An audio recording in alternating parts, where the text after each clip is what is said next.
Ер нь бол хүн чинь нэг бараа худалдаж авахдаа ч гэсэн те барааныхаа шошгыг хардаг штеп бид нар хаана үйлдвэрлэгдсэн байна, онгоо нь хизээ байна те хугацаа дуусгаж гэнэ үгүй юу, ер нь аль зэрэг чанартай гэдгийг хардаг мөртлөө өөрөө өөрийнхөө бид хэрэглэх гэж байгаа юмн дээр хин нэгний сургаар эмчилж өрөөсөө болохгүй. Яг үнэ. Заавал мэрэгжлийн эмчит. Хэрвээ та 55-аас дээш насны бол насны эмчнэр буюу ах мэдээ эмч, гериатр эмчнэртэй хандаараа тий.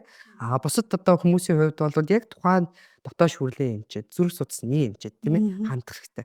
Яг ингэж үзүүлээд тэр эмчнэрийн зөвлөж байгаа одоо бидний эмнэлзэн одоо удирдамжуудад заагдсан байгаа эмчилгээнүүдийг үр дүнтэй хийн. Манайханд нэг ийм дутагдaltaй тал бас байдаг. Олон эмчээр явдаг. Нэг эмч нэг эмчилгээ бичээд өгөхөөр нэг нь авдаг. Дахиад нэг эмчилгээ бичгээр бичээд авдаг. Бидэртээ тийм тохиолдол одоо геронтологийн төвд ажиллаж байхаас гарч ирсэн санаж байна те.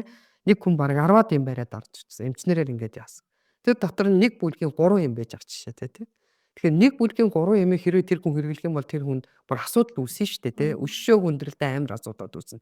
Тийм учраас эмчийн зөвлөгөөний дагуу эмчилгээ хийгээрэй гэдэг асуудлыг энд бол заавал хэлхийг хүсэж байна те. Тийм.